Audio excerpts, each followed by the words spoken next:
And now it's time for more of Southern California's sports fishing voice. Let's talk hookup. This portion of the show is sponsored in part by Ford, the official truck of Let's Talk Hookup. Rancho Leonero, where your wildest Baja dreams come true. Maui Jim Sunglasses, the choice of the best captains. Shimano Rods and Reels, fish with the best. Shimano. And by Yamaha Outboards, official motor sponsor of Let's Talk Hookup. Here we go. Another great hour of Southern California's sports fishing voice. Let's Talk Hookup. Here's Pete Gray, Rock Cod Rick Mexa, and Corey Sandin.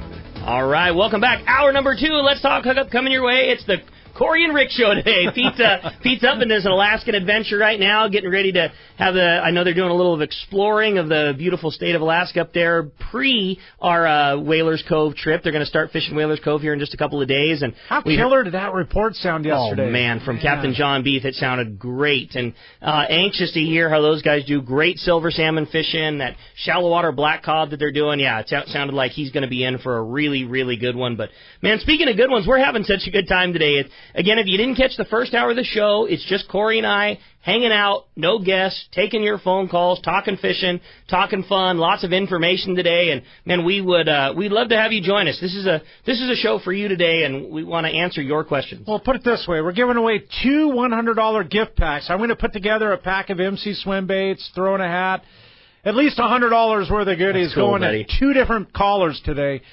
Give us a shout, 833-288-0973. We'll let you know when a line opens. They are full at this point, but that's the number. Yeah, you got it, man. It's been a busy morning, and with all this catching that's going on, we got to do some cooking as well. And we got the man standing by, Yanni from Fisherman's Belly's online right now. Good morning, Yanni.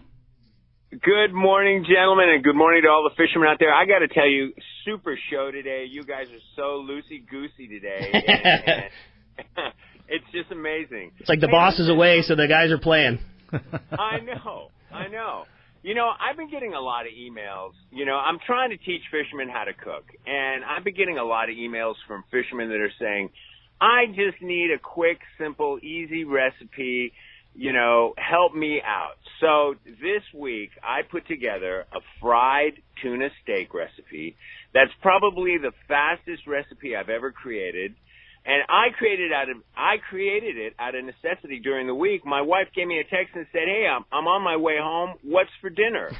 So I'm telling you, I reached in the fridge, grabbed a couple of tuna fillets, heated up the skillet, threw together a quick tomato salad, and within a half an hour, she walked in the door, and there it was. I like it, man. I like it. That's perfect. And a fish that probably a lot of us have in our freezer, and a unique, quick way to make a great meal. Full of flavor and impact, and believe me, it'll turn you into a gourmet cook. The next thing you know, your wife will be saying, when are you going fishing again? I like your style, buddy. Awesome. Yanni, appreciate that very much. If somebody wants to see that great recipe, and better yet, see all the ingredients and the great steps that you do with videos and everything like that, how do we find you? You bet, you guys. I'm on fishermansbelly.com, and I'm on Facebook, and I'm on Instagram under Fisherman's Belly. And by the way, I'm on my way to Hawaii for a couple of weeks, and I'm searching and hunting for new poke recipes, and that's what's coming next. Oh, right on, man. I like the sounds of that. Talking my speed, Yanni. Yanni, awesome. Great job. Fishermansbelly.com. We'll look forward to talking to you again real soon. Have a great trip over in Hawaii. Thank you so much. Have a great day, you guys. I appreciate that very much. Let's jump back into the phones, Corey. Let's do it. Let's talk to Reggie. Reggie calling from Camarillo. Good morning. Welcome. Let's talk hookup. What's up, Reggie? Yeah. Hey, good morning, guys. How you doing today? We couldn't be better, man. We're having fun. Yeah, you guys are, man. I'm going to tell you what. I tell you what. You guys need to do this format more often, man. It's just keeping it wide open like this is very, informative for everyone out there. Yeah, we're having a good time, buddy. Hey, so Rosie's an awesome lady. I'm going to Cedros next month for my first time, and I'm that guy that whenever I go fishing, I bring way too much stuff. Like, on a full-day trip, I bring like 6 rods. So my question is, how many rods should I bring, and, like, what should I do to pack lightly on this trip? Oof, that's a tough one, Reggie. Man, that is, you're asking, like, the most difficult question. I think, do they have loaner rods down there, Rick? Is there? Do they? Sure. Okay. But are guys like us probably going to take advantage of that? maybe Probably not. But, you know what I mean? But so when Reggie takes 6 rods on an overnight trip or whatever, think about it, Reggie. You'd probably rather have your own reel with your own line and maybe a loaner rod. I mean, maybe take your 4 favorite rods. And what do you think, Rick? I think this. So, Reggie, let me do this. I can tell you for sure the minimum amount of tackle that you could do that trip, no problem. And just know that this is a do as I say, not as I do. Because you are asking the worst person for packing light. I take way too much stuff down there because I like to do a lot of different things. Surface iron yellowtail fishing is probably my favorite thing in the world. And I bring 2 surface iron rods. That's for sure not necessary. In a given scenario, I like to fish a Trinidad 20 with 40-pound mono and a long rod. But we also do a lot of fishing near kelp areas, and I like to have a kelp cutter type rig, which for that I use a Tranx 500, an 80-pound Power Pro, and a little piece of 60-pound fluorocarbon. So those 2 rigs for sure could be combined. You don't need to have 2 jig sticks. The light pack for down there would be 1 bass rod, 1 surface iron rod, and 1 like utility, call it a 50-pound rod, something that you could fish a yo-yo jig on, you could slow troll a mackerel on, you could fly line a mackerel, you could troll a rapala if you needed. So those 3 things are all that you finger quote need on a trip like that. Expanding from there, I really like fishing calico bass down there as well, and I like to fish a weedless bait, and I like to fish a 5-inch leadhead bait. Could you do that on the same rod? Of course you could. But a guy like myself, I mean, how am I going to do that? That's what I'm saying. And I know Reggie's that same way. Right. You know what I mean? Like, so I like to have 2 bass rods at minimum. I like to have 1 surface iron rod at minimum, and I'd like to have 1, utility rod at minimum. And I think that is a fair amount that you could go down there. That's 4 rods, 2 bass rods, a surface iron rod, and a utility, called a 7-foot, 50-pound type rod. I brought a CalStar 7400 heavy with a Talica 12. And I see an importance in it, maybe a backup reel or 2 in the mix there, because the reel might malfunction, or you dump your line on one. I mean, on the bass gear, Reggie, there's a lot of times that those 30-40-pound yellows are in 5 feet of water. That's a great call. And they're actually a pain in the rear, trust me, because on bass gear they're just going to spool you, which is you're all high-fiving each other. You just had a time of your life, but now you're doomed. Yeah. And then go ahead, Reggie.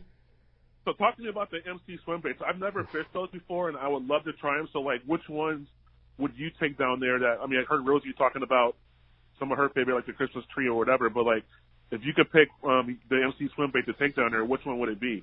A lot of guys are bass gurus, Reggie, will tend to go to the larger baits, which is cool. Like Rick, fished a 7-inch Viejos, but what happens, as he mentioned, is they inhale the hook, they inhale the head of the bait, and the back end of the tail is hanging out of the mouth, and the 3 to 30 buddies that are following the 1 calico are now eating the tail off. So that happened all the time. All the time. So wow. To use a 5-inch bait, they inhale the whole thing. It's down their throat. 90% of the time it's in their mouth and is not vulnerable to another calico eating it. So 5-inch by far is probably the most popular. I'll agree. I just really like fishing that 7-inch bait. It's a cool bait. It's cool to see. It's a big profile you're throwing. It gets good bites. But I'll back that 5-inch story up. The last trip I went down, previous to this one with Dallas, she fished nothing but 5-inch baits, mostly 5-inch Viejos. I fished a lot of big 7-inch baits. I fished 8-inch baits. Her 4 big fish, she had 4 fish that were all bigger than my biggest. She had a 9, a 7, and 2 in the mid-6s. To me, having 1, my big fish was probably 6.5 pounds. So it's not like a 5-inch bait doesn't draw big bites. She had multiple fish bigger than mine, all fishing 5-inch, and all fishing deep. She did a lot of, kicking the reel out of gear, letting that lead head and 5-inch sink down a kelp stock, where I was trying to get the visual and the fun bites and winding real fast, but fishing a lead head and fishing deep provided more big bites for her than it did for me. And what's cool, too, Reggie, is we didn't talk about it with Rosie, but I talked about it with Rick off air, is there's some kelp coming back. Good kelp. And to have the kelp around the island is really a cool thing. It just adds, it's that added structure, brings a bass to the surface, and with the El Nino stuff for a few years, the kelp was nearly non-existent, and to hear it's coming back, it's just prolific, and it's life in the waiting. You can't ask me the right number of baits to bring because I bring way too many. But I think if you brought a couple dozen 5-inch, and then maybe 10 or a dozen 7-inch, and a half a dozen 8-inch weedless baits, I think that would get you through a plenty good trip where you caught a lot of fish. If you went through those, you had an awesome time. And I have people come to the booth every year at Long Beach, a Fred Hall show, Reggie, and I tell them roughly the same thing, like, don't overbuy, just, make sure it's what you want to do, and next year they come, Reggie, it's 50 of this color and 50 of that color and 50 of the other one. And it's the honesty that carries through, really, and just take enough to have a good time.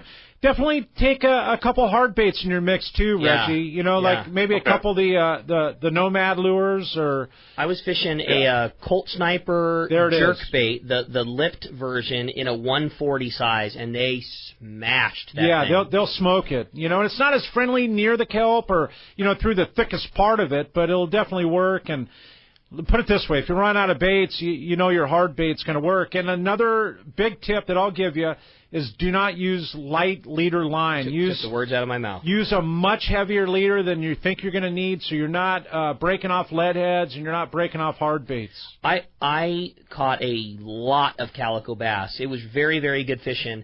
Every day I would tie on a new piece of 60-pound Seagar Blue Label fluorocarbon, and I have the same lead head tied onto my rod that I started with. It looks awesome. It's a warbait's head, and one of the eyeballs is missing, and the weed guard's darn near fluffed out to nothing, and there's all kinds of scratches down it. But I never lost a single lead head the whole trip. Because you fish real heavy, when it eventually does get hung up in the kelp, you can rip it free. Dude, it could be a 30 to 50-pound sea bass one cast. Totally. It could be the same thing on a yellowtail. It could be a 8, 9, 10-pound calico, too, so heavy leader. You're about to experience a place that bites so well, they will absolutely not steer away from biting a lure that's attached to 60-pound. And if you're going down there hoping to catch an 8 or a 9-pound bass, you don't know when that fish is going to bite, whether it's the first cast, that you make of the day, or if it's the cast after catching 40 bass in a row and having your line all nicked up. And when you're fishing 50-pound and 60-pound, you're going to have the strength to deal with it, even if it's after shagging 60 bass for the day. When are you going, Reggie? Our trip is on September 23rd, that whole week there. So, dude, man, you're so good. You're going to have to call. And if it wasn't for you guys, yep. If it wasn't for you guys, we wouldn't have even booked it. But because you guys had Rosie on the show like last year. And we're like, dude, let's do this. So we got advice, and then we talked to the guys that we chartered the boat on every month, and we said, let's do this, and we booked it, and now we're getting close to that trip, and we're excited, man. I'm pumped for you, buddy. Well, I wish you the best of luck. Don't hesitate to call or reach out if there's anything we can do as the packing continues, man. Happy to go about it, and you can't go wrong. It's a really, really fun time. Guys, and thank you very much for taking my call this morning. All right, Reggie, appreciate that very much. Let's now find out what's going on the water, Corey. Man, such a good time on the show today. The Catch Report is sponsored by the Fish Pros of Fisherman's Processing in San Diego. Not only offer the best processing for your fish when your trip returns to the landings. Let's see here. Now the trip returns to the San Diego landings. Now with Fish Pros of Market, you can purchase fresh fish, smoked, jerkied fish, spices, rubs, smoked cheeses, and their famous tuna burgers at their convenient Liberty Station location, or order online at fishermansprocessing.com. And spices and rubs are now available at Dana Landing on Mission Bay, like we talked about yesterday. Yeah. So you can check it all out there and pick up their poke mix, like Steve was mentioning. So good. Nothing but good times. You got it, buddy. Well, hey, we got the man, Dave Hansen. Your saltwater guide is on the line with our fishdope.com report. Good morning, Dave. Hey, Rick, Corey, good morning, guys. You guys are talking. You're right in my wheelhouse. Calico bass all day, every day. Bring it on. There's nothing like it, right? Nope, it's the best in the world. I finished up that interview with my dad, and just like all the old timers, you talk to them. These guys caught millions of giant tuna. Frank Lepresti, the guys, their favorite fish to fish for is calico bass. I love it. These guys, all the old timers love calico bass. All the young guns love calico bass. It's just the thing. I remember fishing calicos with live mackerel at San Clemente Island back in the 70s and 80s, and you couldn't put on heavy enough line. You had to have 60 or 80 pound all the time. Yeah, so it's pretty damn. They're cool not stuff. shy. Yeah, they're not shy. That's for sure. Speaking of not shy, So, guys, Dave, I know you've had some good fishing. Yeah, well, you told me you were going to go down to the island, and Pete was going to leave, and they were going to bite, and you guys were absolutely right. You're welcome, buddy. On, what was it, Thursday or Friday? I can't remember what day it was. We got 5 of those big bluefin over there at San Clemente Island. We probably had 20 blow-ups on the rubber flying fish. It was pretty spectacular on the west end, away from the fleet, all by ourselves up west there. You just don't know where they're going to show up. Now they're all the way over to Catalina again on the Farnsworth. Here we go, guys. Like we were saying, August, September looks like it's going to be insane. Look at that yellowfins down there on the 9 right now. There's kelp patty yellowtail. There's Dorado trickling in. I don't think we're even close to anywhere of this thing being over with yet. And then the bass fishing at Catalina and San Clemente Island's on fire. I know you saw those pictures, Rick. We made a little calico bass blanket for those bluefin.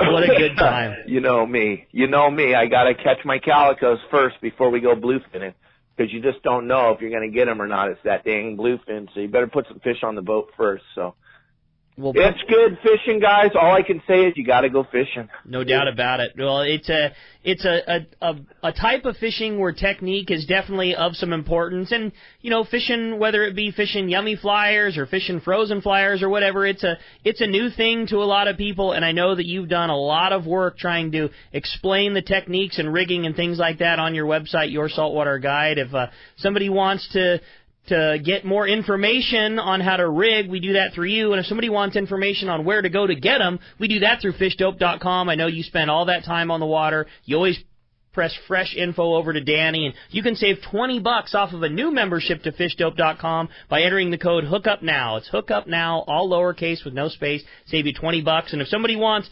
technique, style, info, the great interview you've been doing with your dad, how do we find you on your website, Dave?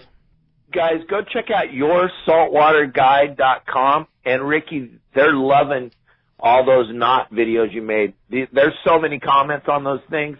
So thank you so much for spending the time with me. And someday I'll get to sit down with the legendary Corey and go over this plastic rubber bait thing that's the big craze that people want to know about. One day he'll let me interview him. There's not a better guy in the world for it, for sure. Dave, great job. Glad you've been having such good success in those big ones. Keep it up. Go get them. All right, guys. I'll talk to you next Sunday. Thanks. Thanks, Dave. Appreciate the phone call very much. Phones are packed, man. They are literally, Rick. And let's talk to Rich. Rich and Bradley. Welcome to the show this morning, Rich. What's up, Rich? Hey, thanks for having me. Thanks for being there. You've got some great information today, and a lot of the nuts and bolts and how-to stuff. And with that in mind, I'm hoping you can address a couple of details for me about halibut fishing. You talked about the 8-inch slug, and that was really cool. And I'm wondering about what size hook you would rig if you were using that, if you would rig it off of a dropper loop or maybe actual drop shot style. The hooks and things like that are one of the things that hardly ever gets mentioned when we're talking about Corey's MC swim baits. And right along the halibut line, I'd like to know what size leadhead you would use for fishing the bay, or if you were out in the open ocean, and would you vary your presentation whether you're in that hard rock area or on the sand. So there's a whole bunch of inside baseball that I'm hoping maybe you can cover for me. Yeah, absolutely. It's really good, Rich. So a lot of what I do in Mission Bay, where it's like 10 to 15 feet, water forever, I'll use as light as a half-ounce lead head, very small. Yeah, especially for a bait that big. It is, very small, or maybe at the most 3/4 of an ounce. And that's when there's a lot of current and it's tough to keep it down. But the whole trick and the whole deal is to not let it sink like a rock.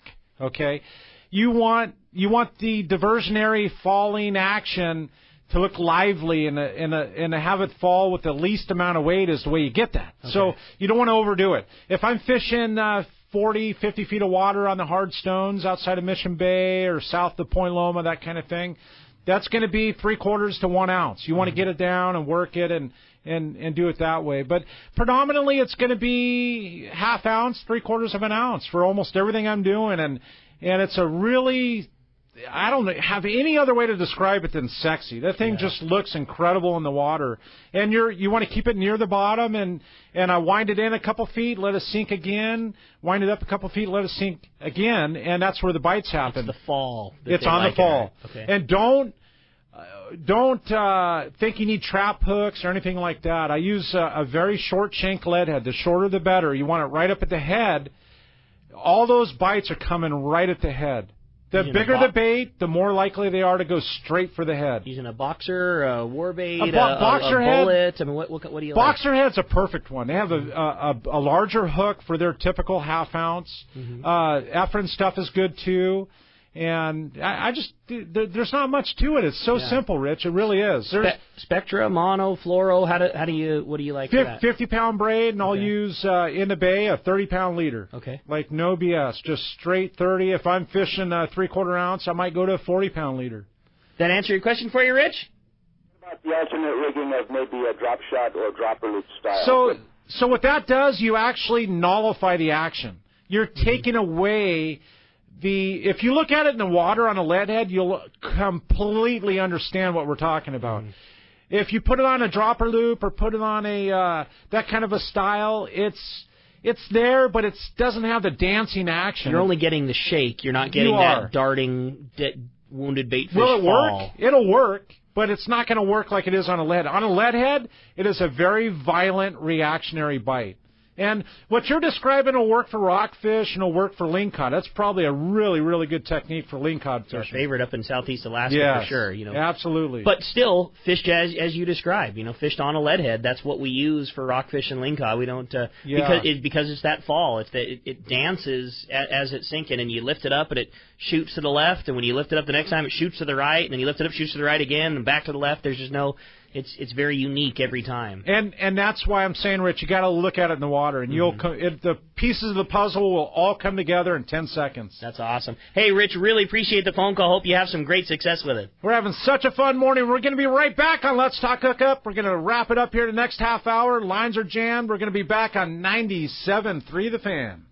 This is Captain Art Taylor of The Searcher. Celia and I and everyone at Team Searcher would like to thank all of our customers for a successful 2018 season. Are you searching for an affordable fishing adventure from 1.5 to 7 days in length? The Searcher has an outstanding crew, great food, air-conditioned cabins and galley, and an RSW system to preserve your catch. Our 2019 schedule is available now. Book your fishing adventure online at searchersportfishing.com or call our office at 619-226-2403. That's 619-226-2403.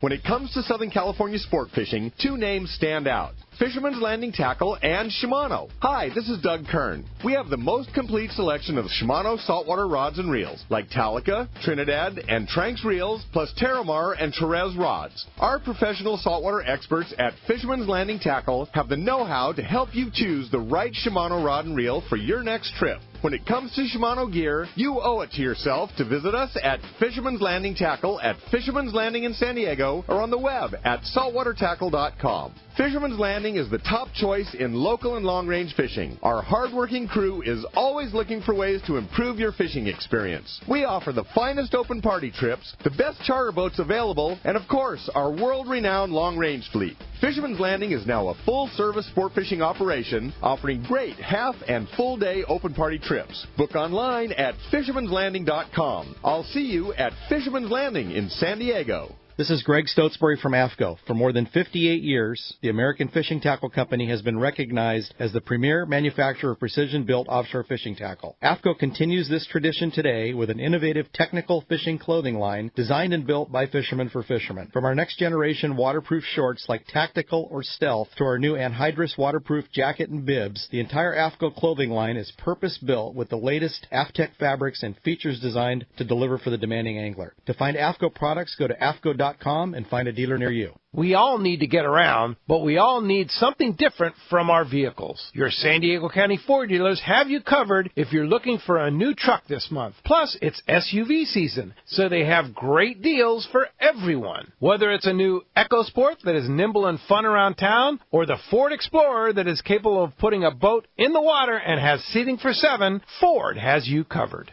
Ford trucks and SUVs aren't just powerful and legendary. They have the latest technology that helps you seamlessly connect your smartphone and ensure you're safe on the road. Features like Pro Trailer Backup Assist on trucks are truly a game changer at the ramp, helping you back up a trailer by simply turning a knob on the dash and doing the hard work for you. So check out all the great deals during SUV season and save some money on the right gear for you. Learn more at buyfordnow.com or visit your San Diego County Ford dealers today. They'll be glad to hook you up. Did you know you can listen to 97.3 The Fan from the comfort of your bed? Just say, Alexa, play 97.3 The Fan. Play 97.3 The Fan on radio.com. Something touched my leg, you might see me walk on water. Use Alexa to listen to 97.3 The Fan. All right, welcome back to Let's Talk Hookup on 97.3 The Fan. Phones are 100% packed full. Everybody's excited to jump in and talk fishing, share a story, whatever you want, man. We got it going on today, and we're going to jump right back into the phones. Let's do it. Let's talk to Scott. Scott calling from San Diego. Welcome to Let's Talk Hookup. What's up, Scott? Hey, good morning, guys. Really enjoying the show today. I had a question about surface iron fishing. I was wondering, what do you guys look for when you're trying to pick a jig? So, like, what characteristics about it? And then on the retrieve, what do you recommend as far as when you fish that? That sounds like it's all you, Rick. Yeah, some great questions for sure. And each jig is unique in the characteristics that make them better. And, you could spend a whole show going on that, but I would say let's take what is probably one of the most popular surface irons, and that's a Tatty 45.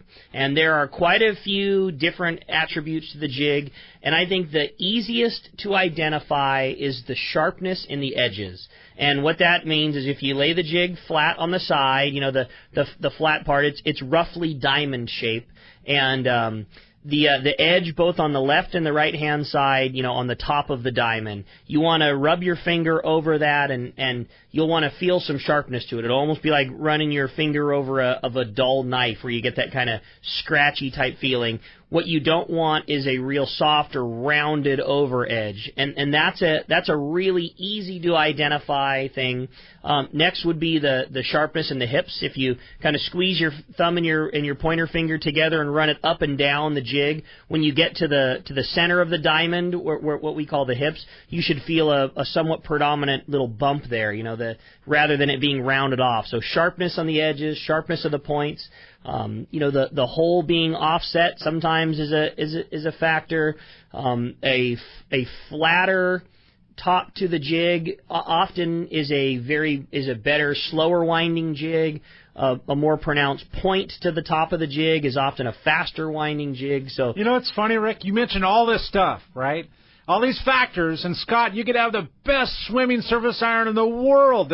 You just had 30 yellows on this thing this year, and you lost it. But you take that same exact pattern, and you go to the shop, and you buy 10 that have the same exact shape, and they're all going to swim somewhat differently. There's a human element factor that is involved in all of them. They come out of, when they're pouring the molds, there's 6 or 8 or 10 jigs on a board, and every mold gets different. When you pour hot material into them, they all change bit by bit, and then when they come out, there's a human element that goes on to all of them, whether it's a grinder, the guy drilling the hole, or the way the paint's laid down. So there's a factor on all of them. What I wouldn't do is grab a hold of the ring and spin it around.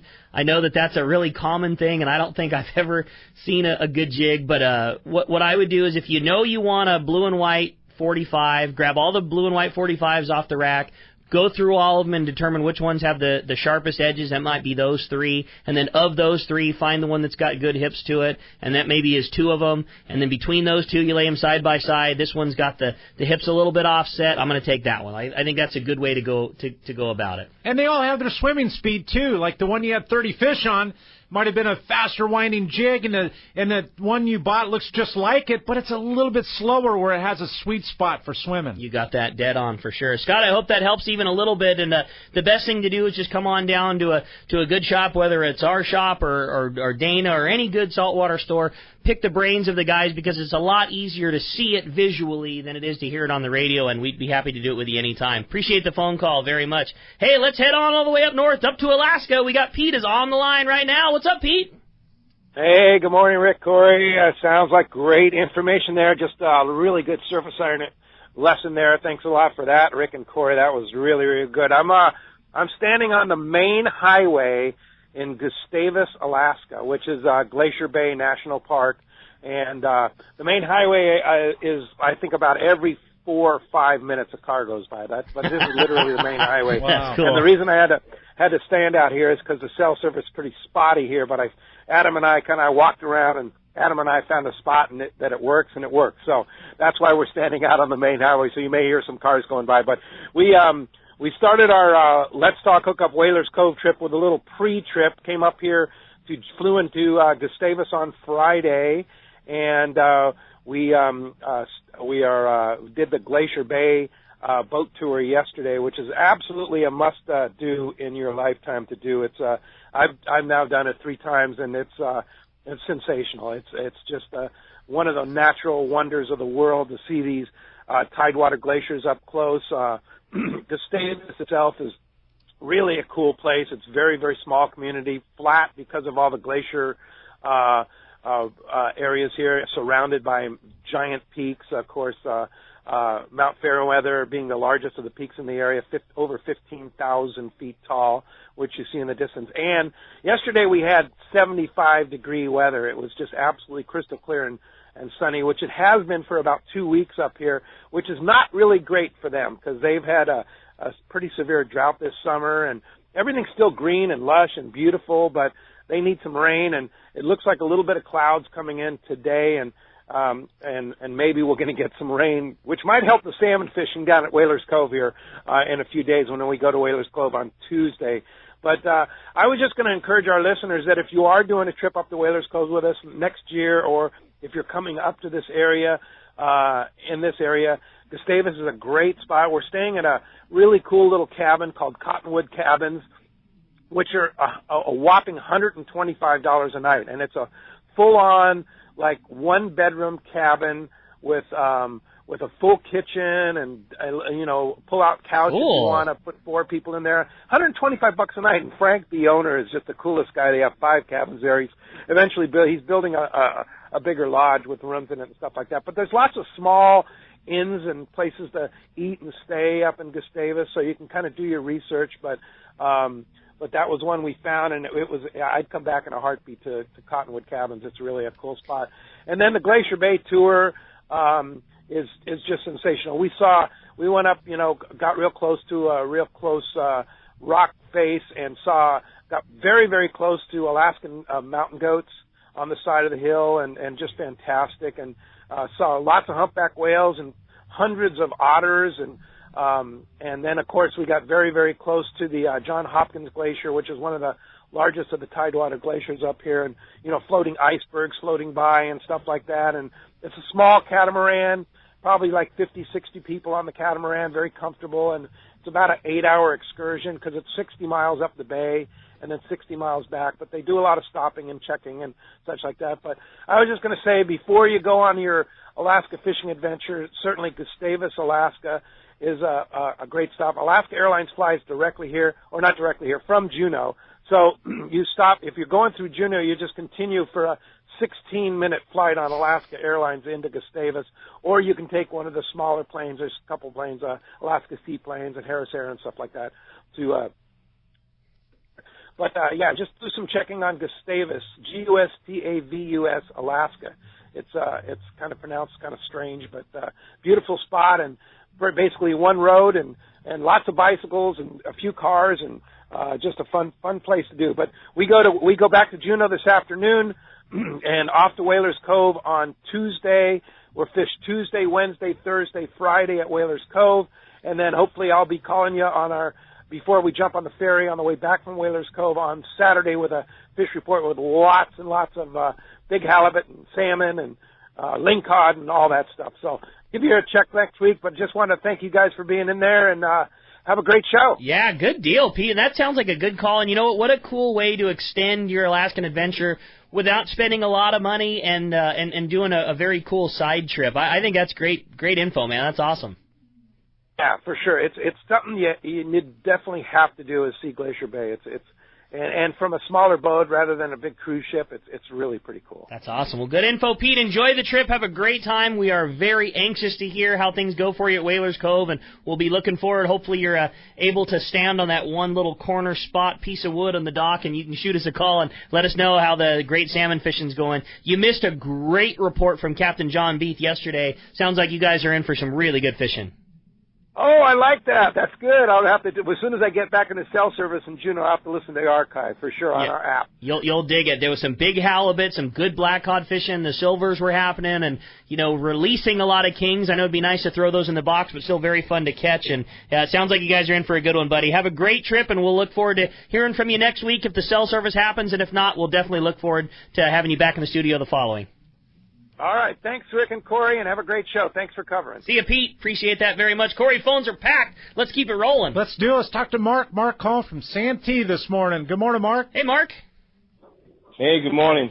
Hey, on the MC swim bait, where does the placement of the hook go? I got a J hook. I know with J hooks, but I don't know where the placement of the hook goes. Well, and that's kind of cool, Mark, because every bait I make has a unique, specific rigging, and the weedless are rigged on a weighted swim bait hook where the screws off the eye of the hook, and you wind the bait on, and then you put the hook through. Most of them have a hook pocket, and you put the hook through the hook pocket. The regular swim baits like the Viejos and the standard 5-inch and 3-inch, those are all rigged on a weighted lead head. Traditional style. Yeah, lead head. So, I mean, from Afrins to a boxer head or that style of head. And so they all have not really a J-hook style of rigging unless you're fishing lean cod like we were talking about earlier on a dropper loop style kind of thing, And always out the flat side. We get that question from time to time in the shop. Yeah, traditionally, right? Yeah, exactly. Yeah, most times the hook's coming out the back of the bait or the flat side. And how important is it for the hook to be straight into the bait? It is. It's extremely crucial because any wave or turn in the bait is going to result in a bait that doesn't swim properly straight. It's going to be wavy and to rig them on a lead head perfectly straight is the way to do it. And that's why when you see at Long Beach and you see the Fred Hall show, it's why it's so busy, because we're there to help them. And we're selling the pack of hooks and a few baits and rigging them and getting the whole thing done. A pack of weighted swim bait hooks with the weedless. And Mark, you'll see if you come by a Long Beach show that it's just like that. The guys going to Cedros, we're rigging everything up. They're buying 3 packs of hooks. And when they realize they bought their 3 packs of hooks, and we're rigging them, they're turning around and buying another 10 packs of hooks. So, and that's what we do at those shows. It's a show and tell and showing you how to do it, Mark. Totally. Mark, does that answer your questions for you?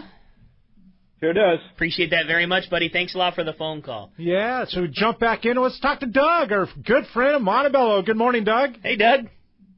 I got another question now. The spotted bait, where's a good spot to fish for them? And is there any legality to fishing off the boat docks? Doug, we are very fortunate in San Diego. I know you're from Montebello, and a lot of the Long Beach Harbor, L.A. Harbor, and Alamitos Bay, and Newport Bay. They all have spotted bay bass, but they're not so prolific as they are in Mission Bay and San Diego Bay. It is just San Diego Bay. We are so fortunate. You could go catch 50 fish. Really, is no question. If you're not catching 50, well, it was an off day. If you had 100, it wouldn't even blow my mind. I mean, that's a pretty common scenario between a couple guys. And so much eelgrass, and so we talked about it yesterday on the show with Johnny. Mission Bay is so loaded with eelgrass, and it's their habitat. They live in the middle of it. And Doug, you got to get down this direction and get one of those rentals from Johnny. There's $60 for half a day and have a good time. And we weren't kidding. I mean, those guys will hook you up so much in that shop. They'll tell you where to go and what to do. They'll draw a little map for you, fish this area, fish that area, help you with the tide. This is the time that it's biting, and this is the time to do that. It's a really good time. Doug, appreciate the phone call very much. We'll look forward to talking to you again real soon. Let's jump back into it. Let's talk to Mike. Mike calling from Torrance. Welcome to the show this morning. What's up, Mike? Hey, good morning, Corey. Good morning. Rick, how you guys doing? Great, buddy. Good morning. Good. Hey, when I'm Corbina fishing, I like to fish right around my feet. If I'm fishing 10 feet away from my feet, that's the area that the big Corbina are in. If I'm throwing it outside, I'm catching the perch, I'm catching the yellowfin croaker, but really I'm targeting the big Corbina and on light line. And when you get a big one, you have to use the surf to get it up on the beach, or you're not going to get them. But my question is, what kind of plastics would you use to get the big Corbina in shallow? Plastics, that's a tough one. And it does happen. It will happen. You know, they catch them on hard baits and that kind of scenario. They do eat anchovy and they do eat bait fish. But as you know, Mike, and as we know, and as Gundy Gunderson knows, they're in that surf line to eat sand crab and to eat crustacean. And, you know, that's kind of what you got to stay with. And if you're using a little swim bait, maybe a ghost shrimp pattern or that kind of scenario, but man, you just can't go wrong with a crustacean imitation. You know, I know the fly guys do very well too, and even for them, it's scratchy on an artificial. There can be times when they'll bite anything, and don't get me wrong, catching a Corbina in the surf is never an easy thing. No. But they're more of a sucker for live bait than they are for anything else. By far, fresh bait, imported baits, whether it be you bring in ghost shrimp, you obviously catching those killer soft-shelled crabs right on the beach, whether you're taking lugworms and bloodworms and things like that. That's just a bait fish. It just is. It is, yeah. And they'll eat the artificial. They totally will. I've caught them on our trips to Abriojos. We used to crocodile was our main lure, and man, we caught a bunch of them on a crocodile. They do eat it, but it's, you know, look where we were fishing and wasn't fished at all, and we were lucky to get a couple of them. Hey, Mike, appreciate the phone call. Go ahead. I was just going to say, Gundy was talking about the high tide has been the main tide for the Corbina lately. I like to fish right after the low tide when the water's coming up and it's opening up the crab beds to them. Sure. So they get real active. So the first hour after the that's a good low call. tide is real good for me. And my buddy's been going up to Guadalupe Beach, and some of the perch are getting up there or 2.5, 3.5 pounds. It's amazing that we get a 1 pound 1 pound perch here, and they're getting them on the lucky strikes at high tide. Yeah, no, that's definitely cool stuff. The surf fishing's a lot of fun, and that's why we have Gundy call in every single week, Mike, because the reports are awesome and people love doing it. And man, to catch a 20-pound halibut's not out of the question. Yeah. To catch a big Corbina, catch big perch like you're talking about.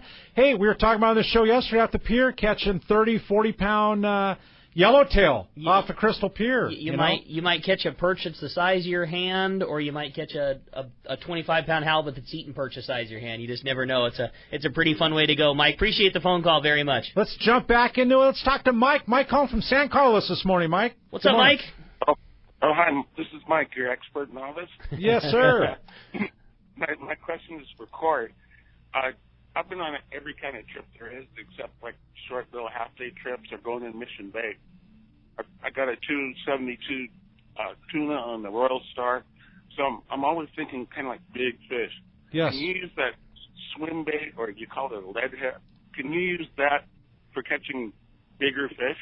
Absolutely, you can. Totally. Yeah. Is it the main way of doing it? You know, maybe not. But like when we get our albacore back around, I mean, that's one of the main things for fishing albacore is on the slide kind of deal. And Barry made that really popular with the fish trap lures, and that's just something that works. It's something that's easy to get in the water really quick, and the hookups come fast and furious. It's a bait fish imitation, so in theory, anything that's eating a bait fish will eat a properly placed swim bait. But like you say, the scenarios differ, and the hook size and style that you use differ, and things like that. But you know, anything that's eating a bait fish, it is very effective on the slide, and it's always been something in our bag of tricks for like a, you know, very tough to get a jig strike, putting a 5-inch swim bait way back, you know, triple the distance back to your normal jigs. When it's really tough jig striking, something will always bite that thing on the troll. And that's an awesome point, Rick. On your own private boat, it's a lot easier to take a couple dozen baits with you, Mike, and you know, a lot easier than trying to keep 2 scoops of bait alive, you know, and to go through the plastics on the troll.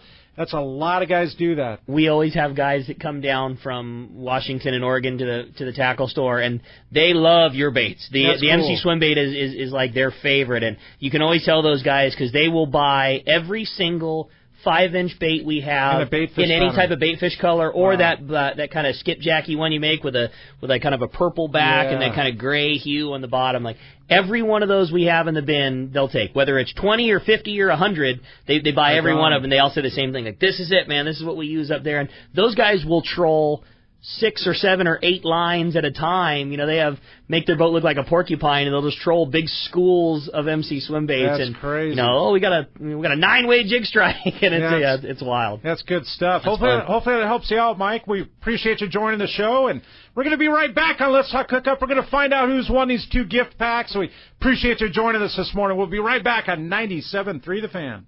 2 years ago, Gamakatsu set out to develop a hook light enough for live bait to swim naturally, yet strong enough to handle your next trophy bluefin. The answer? The Gamakatsu Nautilus Heavy Duty. Most captains agree the Gamakatsu Nautilus hook is best for tuna. And now with the introduction of the Nautilus HD, no matter how big the tuna, Gamakatsu has a hook to handle it. The new Nautilus HD is now available with solid ring or standard hook. Get it now at select tackle shops and start getting bit.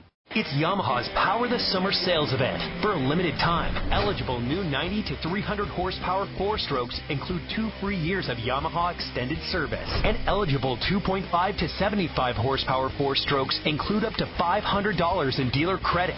Visit your local Yamaha Outboards dealer today. Yamaha. Reliability starts here. Offer ends August 30th, 2019. Subject to change at any time. Other restrictions and conditions apply. 24-month Yamaha extended service added to 36-month factory limited warranty. See authorized Yamaha Outboard dealers for details. Cannot be used with any other Yamaha offer.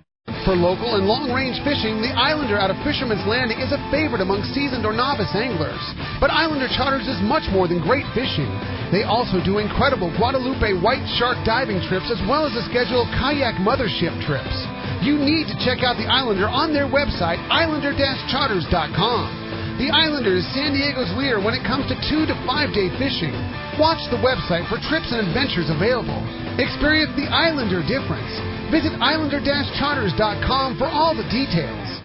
When it comes to fishing rods for saltwater, there's just one name you need to know: CalStar. Take, for example, the Graphiter series. It's a true graphite and fiberglass composite rod, the finest it's ever been built. And for anglers seeking traditional performance, durability, and quality at an affordable price, the CalStar West Coast series of rods and blanks are the ones for you. Their master craftsmen bring decades of rod building experience to every rod they make. So if you want your fishing rods to be truly state-of-the-art, I always recommend CalStar at fine tackle stores everywhere. I can't wait to spend some quality time with my son fishing this year, teaching him about casting, how to choose baits, set the hook, and how to be safe on the water by always wearing a life jacket. Save the ones you love. A message from California State Parks Division of Boating and Waterways. Stop asking your smart speaker to give you the latest stock prices. You don't own any. Instead, listen to your favorite host talk about the Padres. Tell your smart speaker to play 97.3 The Fan. You can use your smart speaker to stream 97.3 The Fan. All right, welcome back to Let's Talk Hookup on 97.3 The Fan, and we had Adam pull a couple names out of the hat, and we came up with Reggie and Camarillo. Man, he's going to be stoked. Yeah, what good timing that is for Reggie going on a Cedros trip. That was cool. Yeah, he's going to love it. And Mike and Santee. So both those guys have won $100 worth of MC. I'll throw in a hat. We'll throw in a little goodie pack and send it on the way this week, and you guys will be stoked. That's great, Corey. Well, I had so much fun. This was a very fun show, and I hope we get to do that again. This was just about your calls and about your questions and talking fishing and having a great time doing it. And Corey, I want to say thanks so much for all the knowledge and being such an asset to the team, and we're so stoked to have you. And I know that things are so busy. It still blows me away that MC swim baits are poured by you. Everyone. It's not a factory. It's not a big team of guys. It's Corey pouring every single bait by hand. And just go into Fisherman's Landing one time and look at the display of MC swim baits and see the hundreds that we have. And we are one of all the locations you service. You just make such a killer bait. It's the top of the line. And I just want to say kudos for keeping us all in the best swim bait out there. I appreciate that, Rick. And it's guys like you. It's the listeners. It's the customers that really keep it going. I have a passion for doing it. I love creating. I love doing it. I look at it as an artistic side and really don't want to expand it any, much further than what it is because I love doing what I do and keeping it small. Well, you do it the best. There's no doubt about it. Well, hey, I appreciate that. I had so much fun with you today. It was a good time, and looking forward to talking to you again next week. We've got another couple of great shows coming from you. Next Saturday, Doug Kern from Fisherman's Landing Tackle. He and I always have a blast talking about fishing and fishing tackle, a great guest. And the next Sunday, Pat McDonald from the One Los Cabos Tuna Jackpot Tournament, the Western Outdoor News Cabo Tuna Jackpot. So going to be another great show, some more great information. Huge thanks to Adam on the other side of the glass, taking care of all the phone calls, taking care of the archive show. Big thanks to Brian for keeping us on the air. We had a great time today talking fishing, talking your phone calls, and we're going to do that again next week. Again, next Saturday with Doug, next Sunday with Pat. You stay tuned. We got a lot more Let's Talk Hookup coming your way right here on 97.3 The Fan.